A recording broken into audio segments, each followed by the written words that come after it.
Já está em vigor em todo o país a lei que proíbe fumar em qualquer lugar fechado de uso coletivo.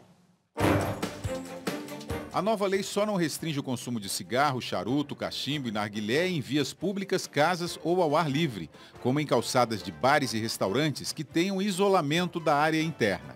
O estabelecimento que descumprir a norma pode pagar multa que varia de R$ 2.000 a R$ 1,5 milhão de reais, ou até perder a licença para funcionar. O estado de saúde de Pelé melhorou. Ele continua internado na unidade semi-intensiva do Hospital Albert Einstein. Mas a febre passou. Pelé não faz mais hemodiálise e já se alimenta bem. O ex-jogador de futebol, de 74 anos, foi internado há 9 dias para tratar uma infecção urinária. O último boletim médico informa que o quadro de saúde é estável. O coronel Carlos Alberto Brilhante Ustra, que foi comandante do DOI-CODE, vai responder pela morte do estudante de medicina Hiroaki Torigoi durante a ditadura militar. O Tribunal Regional Federal também aceitou a denúncia contra o delegado Alcides Singilo, que trabalhava no DOPS de São Paulo. Na ação, o Ministério Público Federal defendeu que o crime de ocultação de cadáver é permanente e contra a humanidade e, portanto, não prescreve. 16 pessoas foram presas no Rio Grande do Sul por acrescentar água e sal no leite vendido por 4 empresas para fazer o produto render. 8 caminhões foram apreendidos e um posto de resfriamento foi fechado na cidade de Jacutinga. Os promotores também encontraram agendas e planilhas que comprovam a fraude. Senhores, a questão aqui da votação da meta fiscal no Congresso Nacional está rendendo nas redes sociais. E como nós falamos do impedimento das pessoas de participarem da sessão lá do Congresso, a Maria Madalena Homem aqui, ela fala, 20 pessoas gritando, obstruírem o trabalho do Congresso Nacional é democrático? Não, acho que as pessoas gritarem, impedirem os outros de se manifestar ou xingarem, não é uma coisa razoável, não é aceitável. Agora, é preciso olhar com mais cuidado questões dessa natureza. Tem uma grande descrença das instituições como o Congresso no Brasil. É preciso construir essa crença, é preciso construir o papel das instituições, reconstituir na sociedade e entre as pessoas.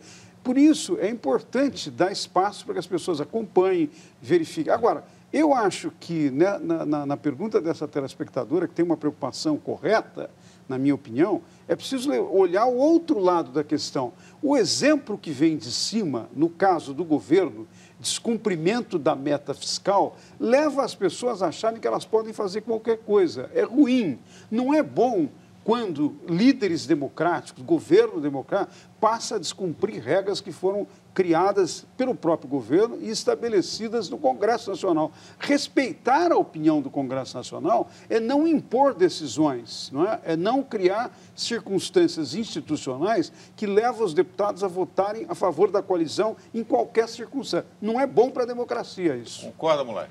Mais ou menos, William. Eu acho o seguinte, o fato da manifestação ser contra ou a favor do governo, para mim, tanto faz. Eu acho que não deve haver esse tipo de interferência. Quer manifestar, tem toda a Praça dos Três Poderes, você vai lá, faz um piquete, levanta o cartaz e tal. Agora, fazer a arruaça de invadir o Congresso, eu acho que a manifestação violenta num sistema democrático não é boa. E eu acho que o exemplo que vem de cima do governo é quando ele propõe os tais conselhos populares, que, no fundo, quer transferir poder de decisão para grupelhos da população, que eu acho que não está certo. Eu acho que a participação é fundamental, mas a participação tem que ter um mínimo de proporcionalidade e de objetividade e de razoabilidade. Mas não pode se readequar os orçamentos? Você gastou mais, espera aí, vamos ajeitar isso aqui para o país andar? Não pode, isso não pode ocorrer? É que a meta de superávit fiscal é uma meta que há muito tempo o Brasil incorporou isso para pagar juros da dívida. É uma coisa extremamente importante para a saúde da economia. Então, você pode deixar de gastar nisso ou naquilo. Agora, todos nós sabemos, os telespectadores sabem, todos sabem, que o que ocorreu é que este ano, como foi um ano de campanha eleitoral, como aconteceu em 2010 também, que foi uma outra campanha eleitoral, o governo gasta muito mais por causa da campanha. E depois aparecem problemas dessa natureza. Acho que tem uma questão aqui importante de equilíbrio entre os poderes do Congresso, do Parlamento e do Executivo. Demival Silva, pelo Facebook. A democracia e a liberdade também têm limites. O preço atual do barril do petróleo é o menor em 5 anos. Os países dependentes do combustível somam os prejuízos. E essa baixa cotação coloca em risco os planos da Petrobras de explorar campos do pré-sal. Durante anos, o preço do barril do petróleo girou em torno de $100. Governos investiram fortemente na indústria petrolífera, mas agora enfrentam uma crise.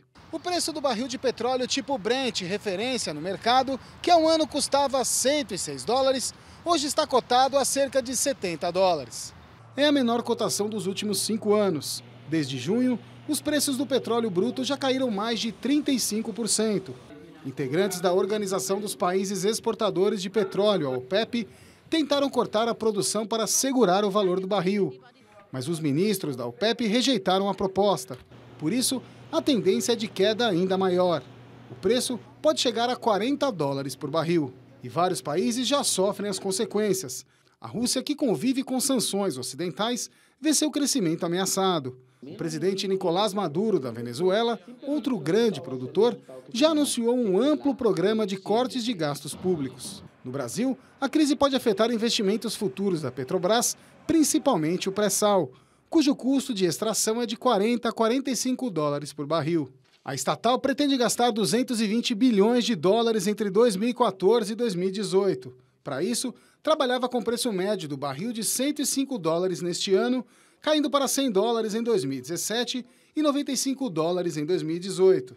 Para dar continuidade à extração do pré-sal, a Petrobras deve buscar financiamento, mas não vai ser fácil por causa dos recentes escândalos de corrupção, do elevado nível de endividamento e da falta de divulgação do último balanço. Os provedores de recurso vão ver a capacidade de repagamento desses recursos. Então, eles olham por quanto vai ser vendida a mercadoria para a qual eles estão emprestando recursos para que ela seja extraída. E isso, de fato, deixa eles em alerta. Já o consumidor fica na dúvida. Com a queda no preço do petróleo, insumos, embalagens plásticas e até a gasolina não deveriam ficar mais baratos? Às vezes, essas reduções acabam sendo repassadas para a margem, recomposição de margem das empresas, que têm sido exprimidas ao longo dos últimos anos. Então, é difícil enxergar que chegue no bolso do contribuinte tão cedo essa redução. Mulher. Isso é o Brasil. O petróleo cai, a gasolina sobe. E pronto, não adianta discutir. Operação Lava Jato, o Ministério Público Federal pediu a condenação de 9 suspeitos de envolvimento no esquema de corrupção de lavagem de dinheiro na Petrobras. Entre eles, o doleiro Alberto Youssef e o ex-diretor de abastecimento da estatal, Paulo Roberto Costa. Renato Duque, outro ex-diretor da Petrobras, foi solto hoje. Ele é acusado de receber propinas de fornecedores e repassar o dinheiro a políticos. Renato Duque saiu pela porta da frente acompanhado dos advogados e não falou com a imprensa. Ele estava preso na carceragem da Polícia Federal de Curitiba desde o dia 14 de novembro. O ministro Teori Zavascki, do Supremo Tribunal Federal, disse que manter valores tidos por ilegais no exterior não é suficiente para decretar prisão preventiva e que Duque não representava mais riscos à investigação. Ele entregou o passaporte à PF antes de deixar a prisão e terá de comparecer a todos os atos do processo. A Justiça aqui do Paraná liberou nesta quarta-feira o conteúdo da delação premiada de 2 executivos da empreiteira Toyo Cetal. Eles citam o pagamento de até R$60 milhões em propina a Renato Duque e também ao PT. Segundo Augusto Ribeiro de Mendonça Neto, as empresas discutiam, entre elas, uma forma de se protegerem nas licitações da Petrobras. Cada uma escolhia a obra mais conveniente. Havendo acordo, a vencedora não seria atrapalhada pelas outras. Esse grupo de instituições, chamado de clube, teria feito um acordo com Renato Duque. As empresas convidadas para cada disputa deveriam ser indicadas pelo clube, como garantia de um resultado mais efetivo. Mendonça Neto afirmou que Ricardo Pessoa, da UTC Engenharia, era o coordenador do clube. Ele elaborava uma lista de empresas que deveriam ser convidadas pela Petrobras para determinada licitação. A relação seguia para Duque e Paulo Roberto Costa, ex-diretor de abastecimento da estatal. Mendonça Neto cita um acerto de comissões entre as empreiteiras do clube e os 2 ex-diretores. Essa comissão partiria de 2% sobre o valor dos contratos. As negociações seriam feitas diretamente com Duque e com Pedro Barusco, ex-gerente de engenharia da Petrobras. De acordo com Mendonça Neto, os pagamentos a Renato Duque eram feitos de 3 formas. parcelas em dinheiro, remessas em contas indicadas no exterior e doações oficiais ao Partido dos Trabalhadores. Ricardo Pessoa, funcionário da UTC Engenharia, apontado como coordenador do Clube de Empresas, negou as acusações. Em nota, o PT afirmou que só recebe doações conforme prevê a legislação eleitoral. Disse também que o próprio delator reconheceu ter sido orientado pela Secretaria de Finanças do partido a efetuar as doações na conta bancária da legenda. Os recibos foram declarados na prestação de contas apresentadas ao TSE. Essa questão do clube... A pergunta que se faz é assim, que país é esse, né? Você formar um cartel, um clube para negociar, se é que essa delação tem fundamento. Os cartéis sempre foram muito bem organizados. O que chamou a atenção hoje, acho que é grande fato novo, é o fato de, na delação, eles terem dito que foram extorquidos, fizeram doações pelo canal legal da doação eleitoral. Isso é uma grande novidade. O PT confirma, fala, recebemos a doação, mas foi uma doação legítima, conforme a lei. Então, se põe uma questão, foi legítima, ou será que essa doação, apesar da aparência de legalidade, tinha uma ilegalidade subjacente por trás? Tinha sido fruto de uma negociação espúria. Esse é um fato que vai ser muito discutido essa semana e levanta uma questão nova nesse panorama em que as coisas iam se repetindo e o que se diz, talvez há uma tentativa de jogar isso para mais perto da presidente Dilma e do governo e do Partido dos Trabalhadores, mas na verdade é uma questão séria, central e a previsão que já se faz é que realmente aquela orientação majoritária no Supremo, que depende de um voto, de acabar com a doação de pessoa jurídica, provavelmente vai prevalecer para as próximas eleições. Moisés. Eu acho que tem várias questões. A questão do clube, não é? Ou seja, um cartel em que empresários, executivos das empresas combinavam com os diretores da Petrobras para poder se beneficiar, não é, de determinados aspectos das licitações e ficar com as partes mais seguras, não é? Isso indica um comportamento criminoso, um comportamento que é mafioso. Isso é típico da máfia, né? Fazer esse tipo de procedimento. Quer dizer, isso é inteiramente fora de qualquer regra de licitação e fora do interesse público. Outro aspecto é o envolvimento dos partidos. No caso do PT, agora está aparecendo essa informação de que o PT recebeu legalmente. Mas os acordos feitos para as empresas entrarem e pagarem propina não é feito de acordo com a lei. Então, tem um aspecto aí, realmente, que diz respeito à natureza da corrupção que nós estamos entrando em contato, sendo obrigados a conviver com ela na empresa mais importante do Brasil. Eu acho que isso é uma coisa interessante, William, porque chama atenção para o seguinte, o fenômeno da corrupção. O que é a corrupção? A corrupção é a apropriação indevida de recursos públicos para ou privados, ou pessoas, ou mesmo para beneficiar partidos que estão no governo, que querem chegar ao governo, que querem permanecer no governo. Agora, tem uma coisa interessante da pesquisa internacional sobre o fenômeno da corrupção no Brasil e fora do Brasil, que chama a atenção para o seguinte, os países em que eventualmente você tem mais índice de corrupção são aqueles em que você tem presidencialismos exacerbados, como é o caso do Brasil, e empresas estatais de petróleo coordenadas por esse tipo de formação, articulação do sistema político, que é o nosso caso. No Brasil nós temos um presidencialismo exacerbado, por um lado, e ao mesmo tempo uma empresa muito forte, cuja transparência não chega para o público.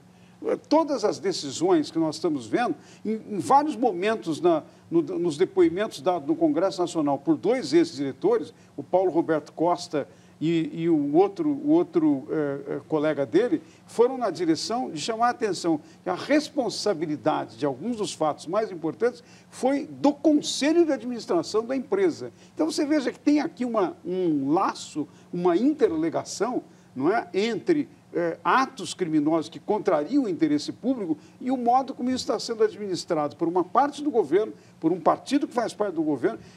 Nada disso se justifica e nada disso justifica que não haja, quando houver casos dessa natureza com outros partidos que não sejam denunciados. Mas, neste caso, está aparecendo com muita força a responsabilidade do Partido dos Trabalhadores. Agora, tem um fato novo também nas delações da semana, que foram divulgadas essa semana, é que a coisa vai muito além do petróleo. Ou seja, o que estão dizendo é que isso está em todos os setores das empresas ligadas ao governo. Então, o petróleo é campeão. Costa, pois é o depoimento de ontem. Disse isso, né? Aliás, nomeou, ele disse, não é só no petróleo, em aeroportos, ferrovias, portos, ele nomeou, dizendo claramente isso. Que não falaram ainda, mas tem a questão dos fundos de pensão, que também vão precisar ser investigados. Vamos citar a sua pesquisa, a pesquisa que você citou agora aí. O Brasil voltou a ocupar a posição 69 no ranking da corrupção, segundo a organização Transparência Internacional.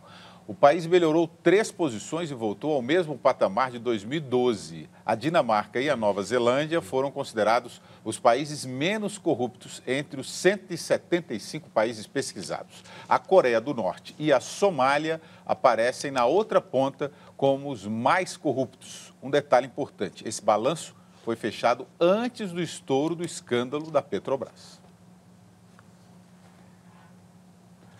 Reforma política já na 4ª semana de campanha promovida pelo jornalismo da TV Cultura, tivemos mais de 5.000 votos na enquete sobre coligação partidária. Vamos ver os resultados. O Jornal da Cultura perguntou: você é a favor das coligações partidárias em eleições proporcionais de vereadores e deputados? 3,8% das pessoas responderam que sim. 96,2% responderam que não.